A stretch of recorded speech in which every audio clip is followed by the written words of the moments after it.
Hola a todos, muy buenas tardes o días o noches, no sé en qué momento ustedes estén viendo o escuchando este episodio del podcast, pero en todo caso quiero agradecer primero que estén acá y segundo contarles que tenemos una invitada que a lo mejor algunos de ustedes ya conocerán, los miembros pues de la comunidad de Charla Legal, y la invité para que hablemos un poquito de su experiencia. Ya se fue de viaje, ya a lo mejor nos contará un poquito más a continuación. Ella se llama Erika Bedoya, déjenme yo cuadro por acá, ya la tenemos aquí en vivo y en directo. Y nada, Erika, bienvenida, ¿cómo estás? Hola, hola, gracias por la invitación y pues dispuesta a hacer una charla muy amena en este podcast. Bueno, tú ya eres aquí un poquito, sí, ya hemos hecho cositas, ya hemos hecho para redes sociales algún que otro live, hemos hecho algunas cositas, de hecho que días por fin nos pudimos conocer, nos pudimos tomar algo y charlar, y nosotros, yo me acuerdo que del último live habíamos quedado en algo, que es de hecho lo que vamos a hacer en este momento, y es que tú te fuiste para Canadá, no sé si le quieras contar a la gente cómo fue esa historia, y Sí, para llegar al punto de lo que vamos a tocar el día de hoy.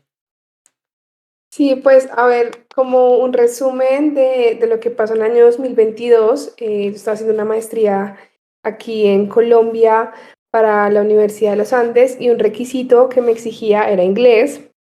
Yo había hecho un examen y pensaba que no había pasado ese examen, sí lo había pasado, pero ya había hecho todos los papeles para irme para Canadá y ya había obtenido la visa en el año 2021 a finales. Pero tomó la decisión de irme pasado el tiempo de invierno para poder llegar, digamos, a un clima un poco más decente, entre comillas, porque obviamente, como ustedes sabrán, Canadá, y no puntualmente en Vancouver donde estuve, pero el resto de Canadá hace demasiado frío. Entonces, pues llegar en una temporada como esta a un país desconocido, pues conociendo muy poca gente, etcétera, pues no es tan ameno. Entonces tomó la decisión de aplazar un poco el viaje, lo cual fue la mejor decisión, y empezar en el año 2022, en febrero del año 2022, pues viajando a Canadá a tomar un curso de inglés. Inicialmente, ese era mi propósito, irme unos 4 meses, realmente era mi propósito irme muy poco y luego devolverme. El tema se alargó y duré prácticamente todo el año viviendo, pues más adelante les contaré, pero viviendo en Canadá, pero siguiendo trabajando para Colombia. Vale, tú ahí te fuiste con un objetivo que era, tú estabas haciendo una maestría, ¿cierto? Ya la terminaste, ya que te graduaste, si no estoy mal. Sí. Cuéntanos de qué era la maestría, cuál era el motivo como del viaje. Ajá. Entonces, bueno, yo estudié una maestría que se llama Maestría en Derecho Privado de la Universidad de los Andes. Esta maestría tiene, como su nombre lo dice, tiene un enfoque exclusivamente hacia el derecho privado, hacia el sector privado. Y lo hice porque hace ya casi 4 años, 3 años y medio más o menos, tomó la decisión de empezar a emprender y montó una firma de abogados. Y uno de mis propósitos para el año 2025, bueno, ya se los voy a como adelantando, es el incremento en los clientes extranjeros, es decir, inversión extranjera que vea como potencial Colombia y Latinoamérica. Entonces, esto hizo que mezclara dos propósitos. Uno, un propósito meramente educativo, que era precisamente tener una experiencia, aprender inglés y desarrollarlo de mejor manera. Y pues viajar realmente, como darme esa oportunidad de tener un año donde pudiera viajar, conocer. La razón por la que yo escojo Vancouver es porque mi hermano vive allá, estudia aviación allá y me parecía más fácil, digamos, convivir en un país nuevo con alguien pues tan cercano a mí como mi hermano. Entonces, pues por eso tomo la decisión de irme.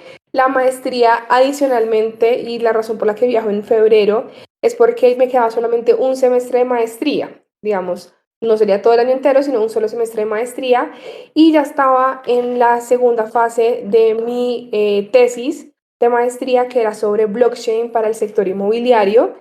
Entonces también tenía mucho que ver la necesidad de aprender inglés porque la mayoría de documentación que encontramos sobre este tema pues está en inglés y realmente el desarrollo, digamos, en algunos países muy puntuales que han tenido con respecto al blockchain para el sector puntualmente inmobiliario, pues está o traducido, porque por ejemplo, un país que no lo creeríamos que tiene un desarrollo amplio en el tema es Serbia, pero pues la traducción de la documentación evidentemente está, entonces por eso nos fuimos. Vale. Entonces, teniendo este punto de partida y es que te fuiste a investigar todo este tema de blockchain, cuéntanos qué encontraste, cómo te fue por allá. Obviamente, me imagino que descubriendo un mundo nuevo, porque aquí en Colombia, incluso que con la globalización y el internet, poco de pronto todavía se tocan ciertas cositas. Por ahí se hicieron, creo, si no estoy mal, el año pasado algunas transacciones con una startup colombiana, pero no era que se hiciese blockchain para la compraventa, sino que fue simplemente transacción económica, ¿no? De valor. Sí, Pero cuéntanos ahora, cómo lo viste. ahora con el tema de la tokenización ya cada vez está más fuerte. Hay una compañía en Colombia que creo que se llama Tokenity, algo así, si no estoy mal. Y cada vez las empresas de inversión en el sector inmobiliario ven como una alternativa el tema de los tokens. Bueno, yo creo que algo importante a hablar más allá del tema de blockchain, que creo que fue lo que realmente me dejó Canadá y la experiencia del año pasado, fue una apertura a un mercado global. Y esto tiene una razón de ser y es que especialmente Vancouver, en la zona donde se encuentra ubicada Vancouver, es una zona donde llega demasiado asiático, entonces es una población pues evidentemente migrante, pero en su mayoría de Asia, es decir, todo lo que conocemos como Japón, Corea, Hong Kong, China e indios. Entonces, esto hace que la mente se expanda bastante, adicionalmente que hay muchas personas del Medio Oriente, lo que me permite entender por qué una ciudad como Vancouver tiene unos altos valores en los metros cuadrados. Entonces, digamos que me permitió equiparar y entender un poco más por qué cosas como esas suceden. Y Ujú, es que evidentemente Vancouver al ser receptor de dineros de extranjeros, que esto es muy importante y ya voy a explicar por qué, digamos, recibir sus dineros de extranjeros y empezar a comprar los bienes inmuebles en esta ciudad que tiene puerto y está muy bien ubicado con respecto al Pacífico, evidentemente hace que se eleven absurdamente los valores del metro cuadrado y de los bienes inmuebles en esa ciudad puntualmente. Es más, es de los pues, es equiparable de los metros cuadrados a Nueva York. Entonces ujú. realmente es muy costoso la renta y esto obligó toda esa transición de conocer un poco sobre la ciudad a que el gobierno canadiense suspendiera la inversión extranjera para la compra de bienes inmuebles. Sí. Entonces, yo creo que esto me permitió entender un poco cómo un país, evidentemente ahora, cuando ya ha hecho una apertura durante muchos años a la migración, cuando ha hecho durante muchos años una apertura a recibir fondos de terceros para potencializar la ciudad, porque realmente la ciudad es una ciudad meramente migrante, como ya lo dije, de migrantes y eso hace que haya una exploración distinta de cómo se ve la ciudad. Entonces, te abre un poco el espectro a entender qué pasaría si nosotros como Colombia o como Latinoamérica diéramos o nos potencializáramos de la misma manera, recibiendo inversión de extranjeros para potencializar un sector que desde hace mucho tiempo es un sector muy conservador, pero que ha permitido mover la economía durante mucho tiempo, que es el sector inmobiliario. Creo que eso fue el enfoque de la segunda parte de mi viaje y fue entender un poco cómo se movía el sector inmobiliario específicamente en Vancouver y el nivel de transacciones que tiene esta ciudad, porque algo distinto a lo que sucede en otros países de suramericanos, por ejemplo, pero que sí sucede en Estados Unidos y en Canadá, es que el sector inmobiliario es supremamente regulado. Por lo Ujú. tanto, los agentes inmobiliarios tienen que pasar por muchos exámenes, hacer cursos muy costosos, acreditarse, etcétera. Y la vacancia no es una vacancia, digamos, no es algo que veamos con facilidad. Por lo tanto, las oportunidades de inversión inmobiliaria puntualmente en Vancouver no es que sean muy amplias. Esto hace que el metro cuadrado evidentemente crezca y el sector pues enriquezca aún más. Entonces, esto fue como la segunda fase, lo cual me pareció supremamente interesante y me permitió entender un poco cómo podría ser la apertura a ver mi negocio desde Colombia como un negocio más global y no necesariamente exclusivamente para Colombia. En cuanto a Colombia, encontraste, obviamente, creo que en algún momento lo hablamos, muchas diferencias, ¿no? Normativamente, puntualmente, tú dirías, digamos, Colombia a lo mejor eso hará que tenga algún tipo de ventajas o desventajas en la misma medida, pero tú que, digamos, en comparación con Vancouver puntualmente, una ciudad como Bogotá, que de por sí me parece que igual el sector inmobiliario y de la construcción, por ejemplo, en Colombia también es un tema muy importante, creo que es de los sectores que más transacciones realiza, ¿no? Por ello también es como que han sido también muy abiertos a asegurar precisamente todo este tipo de negocios. ¿Cómo lo has visto tú? ¿Qué, de pronto, qué ves que se debería fortalecer? No sé si de pronto, o tú dices, allá obviamente se regula mucho desde el tema de que tú seas agente inmobiliario. Me imagino que en ese sentido y en ese estricto sentido todo será más regulado, pero, de pronto, ¿eso será bueno? ¿Cómo ves tú el tema de la flexibilidad en esos puntos? ¿O es mejor tener como claridad desde el punto de vista como una guía, ¿no? Sí, Normativa por el estilo.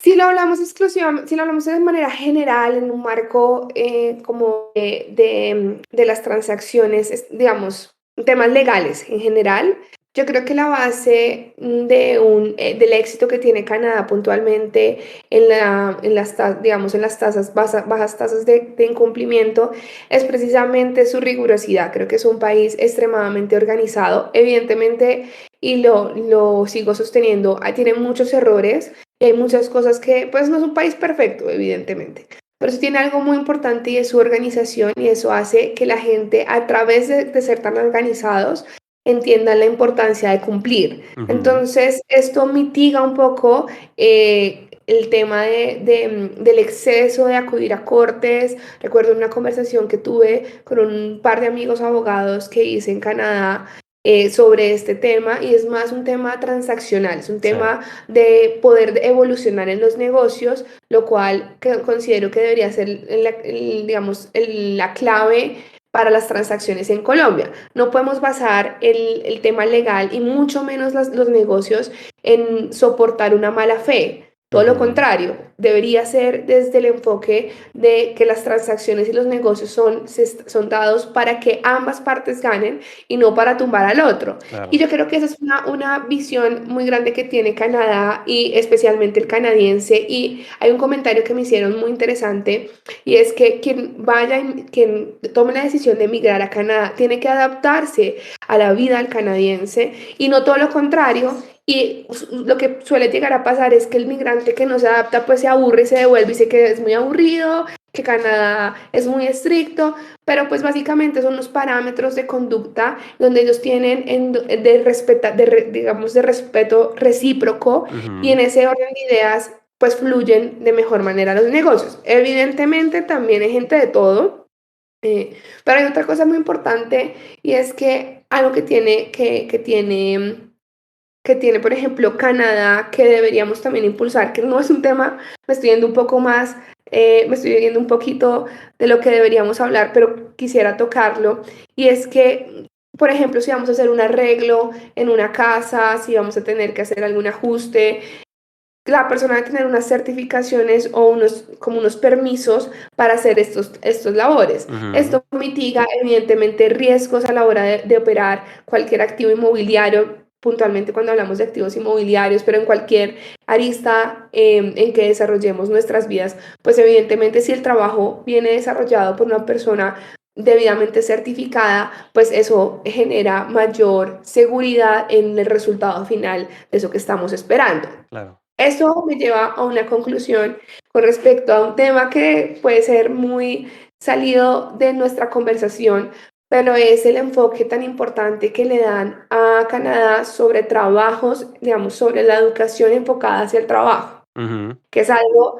que nos hace falta como colombianos y el contexto de entender un poco que no necesariamente una carrera universitaria o claro. un posgrado, etcétera, nos va a garantizar un buen empleo y que sí en países como Canadá permite el desarrollo de trabajos ligados, digamos, de educación ligada al trabajo, enfocada a específicamente la certificación para el trabajo, pues permite mayor productividad en el día a día y enfocar los recursos en los empleos que realmente son necesarios para el desarrollo de un país. Claro, porque es que, o sea, hay que ser muy claros en ciertas cosas. Yo también cuando estuve en Suiza observé ese tipo de cuestiones, sobre todo en la parte formativa, es decir, así que cualquier tarea o actividad te la realiza una persona o te la tiene que realizar una persona que tenga una certificación y que tenga un entrenamiento y que, es decir, o sea, desde que te pinte la casa hasta lo que sea, o sea, cualquier cosa que tú vayas a hacer y eso obviamente repercute mucho en la economía porque, lo vuelvo y digo, no todas las actividades que realiza un profesional son productivas y no todas las profesiones están dadas para producir, digamos, activos o riqueza, sino que a lo mejor están dadas a otro tipo de enfoques, ¿no? Y hay actividades que no son profesionales, evidentemente, que sí, digamos, como la mano de obra que se requiere para construcciones de edificios, etc., etc., etc., que son fundamentales para que se genere riqueza, ¿no? Ujú. Y ese es un punto bastante importante. Ahí en ese punto yo te quería, bueno, no en ese punto como tal, pero tú mencionaste, por ejemplo, el tema de la tokenización. Tú le puedes decir a la gente qué es esa vaina, en qué consiste, porque acuérdate que si esta es una comunidad, o sea, en la comunidad que tengo, pues es afortunadamente de gente que le gusta, que es como quisquillosa, curiosa con el tema legal y pues está aprendiendo, escuchando estos podcasts. ¿Tú qué les puedes contar? Una definición que tú les puedas decir, ¿qué es eso de tokenizar? ¿Qué es eso? Ok, hablemoslo, digamos, muy escuetamente, pero Claro. básicamente al ser como esas cadenitas de bloques, lo que hace el token es que genera un código, digamos, Ujú, literalmente genera un código que tiene la información de la transacción. ujú, Entonces, ahí es donde vamos a validar toda la trazabilidad de la transacción. Lo que planteábamos lo que planteaba en la tesis básicamente era cómo podemos migrar toda la transacción tradicional que hablábamos desde de la escritura pública con el enlace al certificado, digamos, al registro en el certificado de libertad y tradición y cómo migramos esa información directamente al token, ujú, donde evidentemente podríamos mitigar algo que es el error humano en el momento de los registros. Y en lo que hablábamos en la tesis básicamente era una fase, digamos, preliminar de si esto realmente podría llegar a convertirse en algo legal. ¿Qué quiere claro, decir? Eh, Evidentemente, al haber una norma muy puntual con respecto a la escrituración de bienes inmuebles en Colombia, la cual tiene esas dos fases que son el título y el modo, cómo ver la potencialidad de la tokenización mediante blockchain como un equiparable legal a esa escrituración y a ese ujú, registro. Porque si no, tendríamos que hacer modificación al Código Civil, etcétera. Entonces, pues básicamente es una validación de esa transacción en donde si evidentemente se estableció que si va a ser un pago X o Y no se realiza el pago, pues ahí evidentemente cala el incumplimiento. Entonces tiene toda la trazabilidad y toda la información desde el minuto cero hasta el minuto en que se hace la entrega del inmueble, lo cual me parece maravilloso, pero digamos que actualmente lo que estamos viendo es un tema meramente transaccional, mientras que va evolucionando un poco más el tema. Como les digo, en Colombia puntualmente hay una normatividad que hace generar un vacío, ujú. digamos, sí, es un vacío de no entender si podríamos hablar de equiparables legales, hablarlo de alguna manera. Claro, porque digamos que en este momento esa actividad registral está, pues el monopolio lo tiene el Estado, ¿no? A través de la Superintendencia de registro de de nota. instrumentos públicos y eso, perdón, de notariado y registro. Y los notarios tienen como esa actividad de dar fe pública, cosa que, digamos, si yo equiparo lo que me da un notario a lo que me da blockchain, yo prefiero irme toda la vida con blockchain y no con el notario, porque, Exacto. porque él solamente te da fe de lo que se está haciendo dentro y no puede ver precisamente toda la transacción, cosa que sí, digamos que es como una información que puede ser consultada en esta cadena de bloques. Obviamente no la puedes modificar, creo que ese es un tema, un puntazo. O sea, es muy difícil modificar un bloque, ¿no? Y la información que está dentro de un bloque, porque como tú bien lo explicabas, cada bloquecito tiene la información del bloque anterior, por eso se llama cadena. Entonces, tendrías que modificar absolutamente todos los bloques desde el último hasta el primero, en ese orden, ¿no? Y tendrías que ser mucho más rápido que toda esta gente que uno llama mineros, ¿no? Que se les llama Sí, mineros y que en sí, o sea, pandemia tocaría volver a hacer la transacción, básicamente. tocaría volver a hacer desde la primera transacción hasta la última. Entonces, claro, digamos, eso un notario no te lo da. O sea, para mí, digamos, ya que hablamos de estos temas, tendría que sí hacerse unas modificaciones tremendas, pero no sé si en Vancouver, por ejemplo, encontraste este tipo de, digamos, estas intermediaciones al momento de transferir la propiedad, ¿cierto? ¿Viste algo similar o todavía no se está haciendo? ¿Qué encontraste allá? Todavía, todavía no. Yo creo que el tema de los notarios está destinado a desaparecer a un corto o largo plazo, Sí, sí, sí, pero tal es cual. un monopolio en todos los países, sinceramente, entonces eso hace un poco complicado el tema. Em, pero algo bueno que tiene, digamos, estos países del common law es que su base es en la escrituración, no el Ajá, registro, que creo okey, que es, a ver, cuando estaba analizando el tema de la tesis, lo que yo veía era que el equiparable está perfecto para la fase del notariado, es decir, sí, para la fase de la escritura. Lo que me complica, digamos, el equiparable legal es en la fase de registro, porque yo tengo que hacer dos momentos. En cambio, el blockchain ya me permite las dos al mismo tiempo. Me deja hacer el registro porque tiene la oponibilidad a terceros claro, y me hace el tema de la escrituración. Pero digamos que la equiparación sería compleja en la medida que sería un avance. Tendríamos que claro. avanzar mucho y Mucho tener más un trabajo, sistema muy claro, robusto desde el Estado, porque es a la final quien maneja el tema del registro. Entonces, claro. eso sería lo que volvería un poco compleja el equiparable. En cambio, en otros países no existe esta figura como de registro, pero sí hay como una trazabilidad digamos, no hay como un certificado de libertad y tradición, pero sí hay una trazabilidad de registro. Entonces, Ujú, eso es lo que de pronto, este monopolio, digamos que usualmente que lo tienes el Estado, pues es lo que hace complejo realmente la equiparación. Pero sin embargo, creo que el tema de la tokenización se está creciendo mucho, lo vi creciendo mucho en España, especialmente. Lo vi España está en España ahorita creciendo tremendo. muchísimo con este tema. Inclusive lo hablábamos, España creo que ahoritica tiene la oficina que se encarga de varios de estos temas de blockchain e inteligencia artificial para toda Europa. Y me parece, creo que si no estoy mal es en Albacete, me parece una cosa tremenda y beneficioso sobre todo para la comunidad de habla hispana, porque tú bien lo dices, eso va a permitir que exista más contenido en español sobre este tema. Ujú. Sí, porque realmente el contenido está en inglés, o sea, la Ujú, mayoría de contenido está evidentemente sí, sí encontré contenido en español, pero hay mucho contenido en inglés. Y los países están tratando de empezar a tocar este tema y no quedarse atrás. Yo sí siento que es algo que nosotros tenemos que seguir puyando digamos, en tu caso, que tienes la oportunidad de tener una comunidad y conocer personas del sector de Legal Tech. Considero que es algo que sí debemos impulsar. Ese sector es un sector muy importante.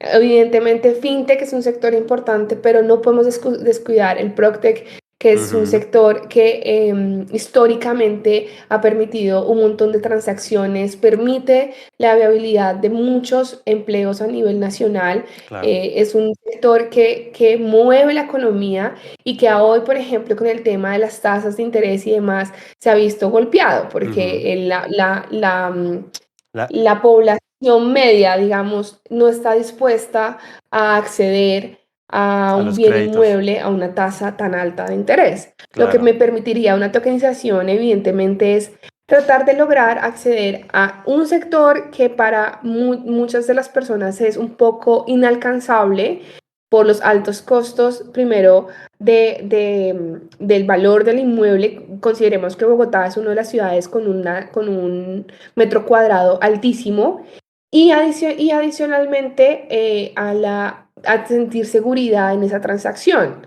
que no me lo daría simplemente en la creación. Vamos a poner un ejemplo, en la creación de una sociedad en donde somos todos socios bajo ciertos modelos y tipos de acciones, digamos, diferentes entre sí, pero que al final sigue siendo una sociedad y que corremos el riesgo, pues, de que cualquier cosa pase sobre la misma y compramos un inmueble. Ujú, Evidentemente son mecanismos que se pueden hacer, pero generan unos riesgos que no lo genera la tokenización, evidentemente. claro. Por ejemplo, por ejemplo, este tema de registro, no sé si tú supiste, el año pasado, la Agencia Nacional de Minería, que también tiene acá a su cargo una función de registro bastante importante respecto de los títulos mineros que se aprueban en el país, ¿no?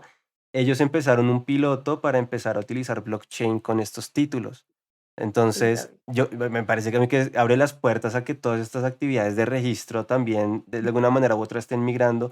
La verdad desconozco yo si es una blockchain controlada, digamos, pública por el Estado, o si es una blockchain que se conecta a una de estas de, no sé, Ethereum, por excelencia termina siendo esta, pero el caso es que, digamos que ya si se empezaron a hacer esos pilotos, no sé internamente qué tan bien les ha funcionado, qué tan mal, porque también puede estar la opción de que ellos digan, pues no nos sirve, o el costo-beneficio todavía no lo vemos, etc, etc, etc. Pero me llama la atención y no sé tú cómo lo veas, que ese tipo no sé, como de prácticas se estén empezando por lo menos a probar en ambientes un poquito controlados, con algunos títulos. También la superfinanciera con su Sandbox estuvo preparando no sé cuándo salga, pero sé que ya terminó el Sandbox regulatorio para todo el tema de cripto también, que es algo también muy positivo para el tema financiero, ¿no? ¿Tú cómo ves este tipo de actitudes por parte de las autoridades? Sí, yo también siento que nos hace falta entender un poco en que estos sistemas, su esencia es la descentralización. Ajá, Entonces, al ser la descentralización su esencia, considero que una parte importante del movimiento de blockchain debe ser desde el sector privado claro, y no exclusivamente desde el sector público, porque volvemos nuevamente a la misma fase y es que centralizamos todo. claro. Entonces, lo que busca el blockchain es descentralizarlo completamente. Entonces, em, muy al lugar, yo creo que estamos tarde, un poquito Ujú, tarde, con movernos y agilizar un poco el tema, pero entiendo también que es un poco ese miedo y el riesgo a regularlo todo sin conocer a detalle cómo funciona. Yo creo que cuando las cosas no están reguladas, digamos, en un espectro amplio y detallado, permite un mayor manejo desde nuestra creatividad legal. ujú, Y eso nos permite un marco de acción mayor a cuando el 100% está regulado. Entonces, claro. desde mi perspectiva, considero que el sector privado debe empezar a moverse aún más con la creación y desde la creatividad, la creación y el fomento de la innovación y en la medida que esto suceda desde el sector privado a nivel Colombia, pues va a llegar esa oportunidad de regulación, porque todos sabemos que la regulación viene con posterioridad al cambio, cuando ya se dan cuenta que evidentemente la cosa está estallando. No tenemos que llegar hasta ese punto, pero sí creo que nos hace falta un enfoque y digamos, un tema un poco más permisivo por parte del Estado de permitir un fomento de la innovación y de la creatividad por parte del empresariado colombiano,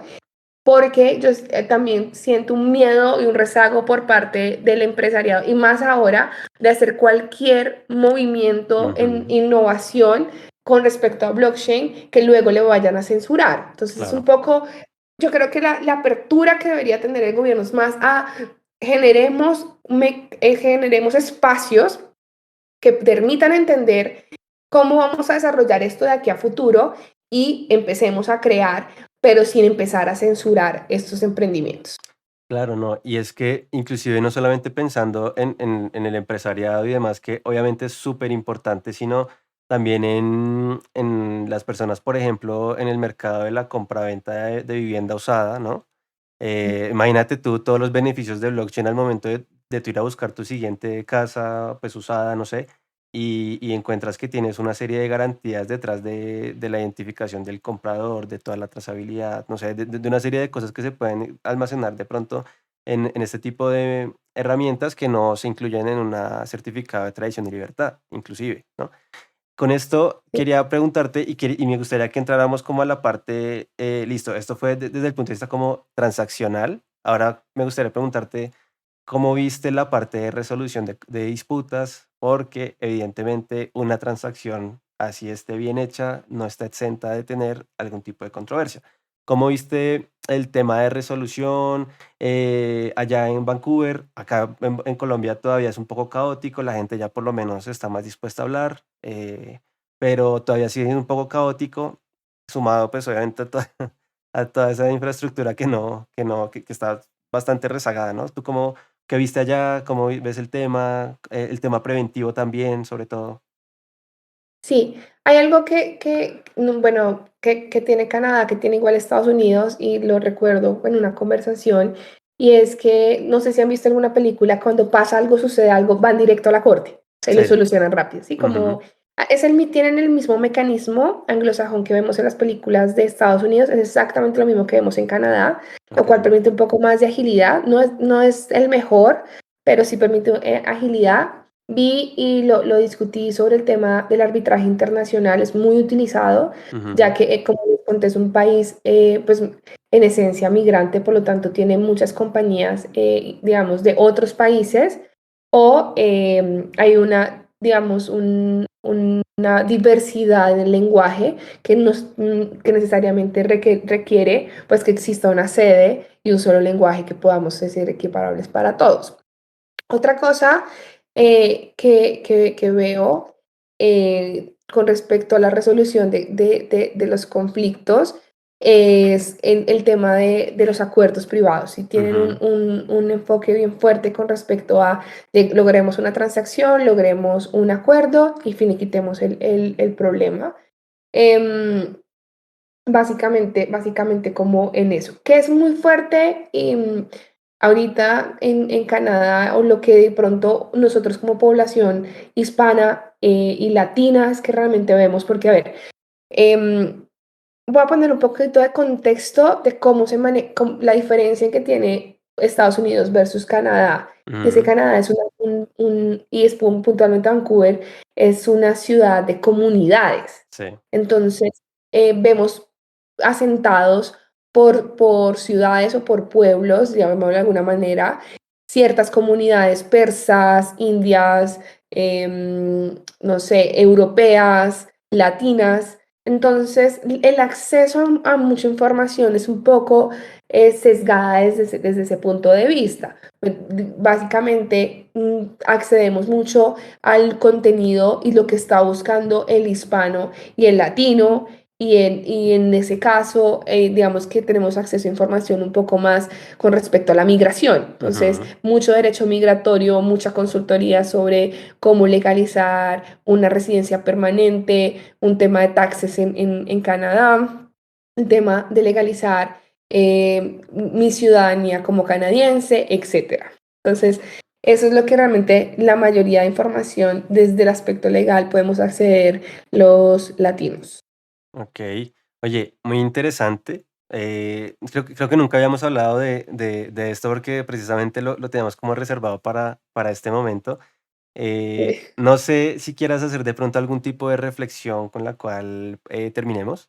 Y no solamente para, no sé, de lo que tú ves que debería ser como el siguiente paso aquí en Colombia para que logremos en algún momento llegar como a un punto más, como más para estar al día en cuanto a otras latitudes o legislaciones.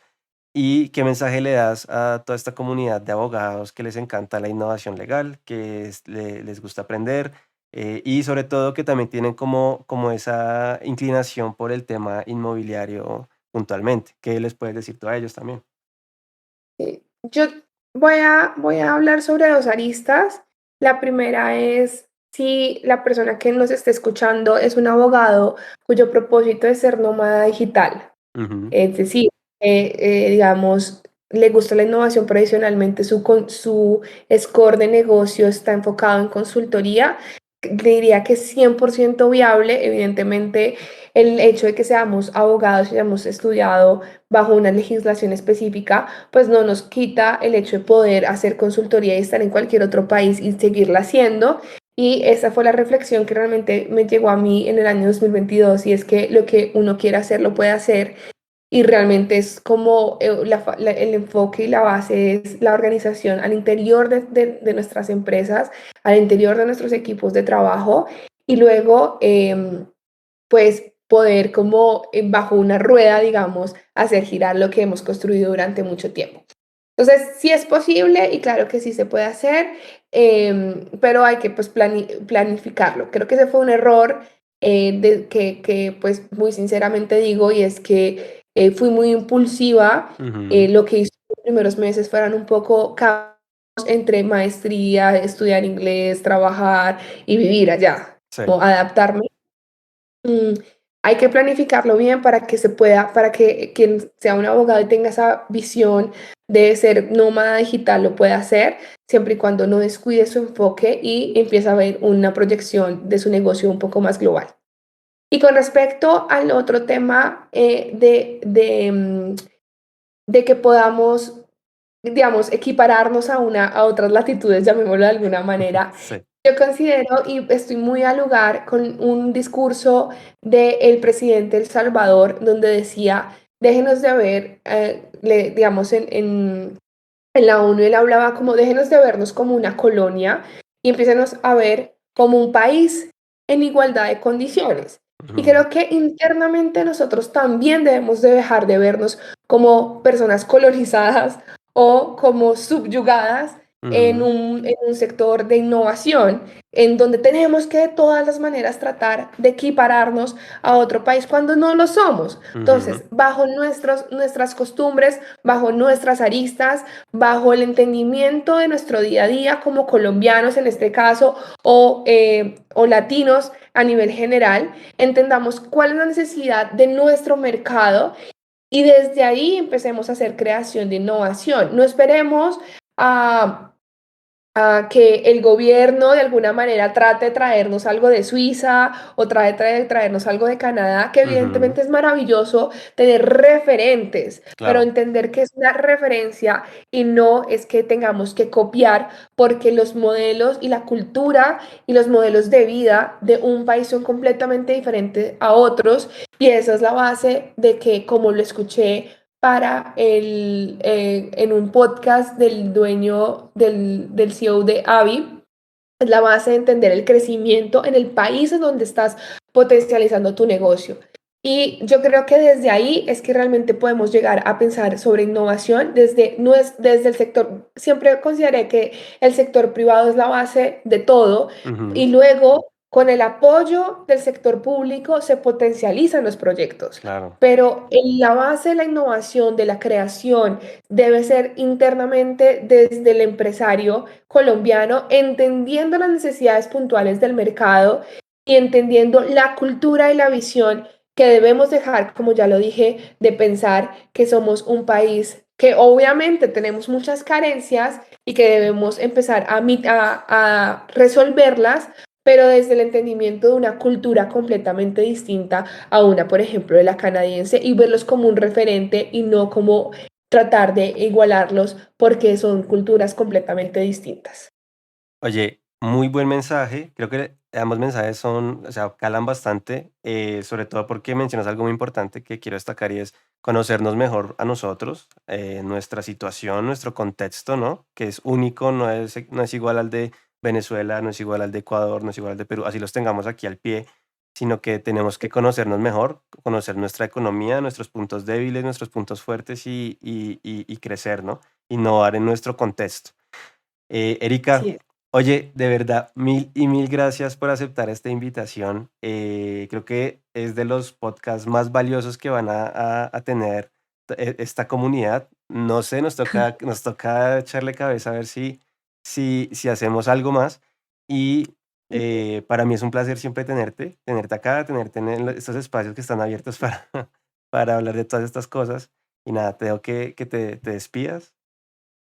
Dale, muchísimas gracias a todos los que puedan escuchar este podcast, que nos puedan seguir también en nuestras redes sociales. Me van a conseguir como abogada Erika Bedoya en todas las redes, Instagram, TikTok, en LinkedIn, en todas las redes van a encontrarme igual.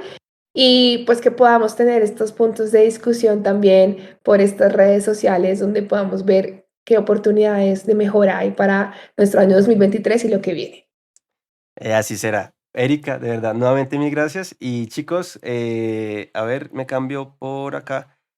Chicos, les agradezco nuevamente por estar aquí en Charla Legal, un podcast para no abogados. Nos vemos en el siguiente episodio y ya saben que cualquier dudita me la pueden dejar en los comentarios.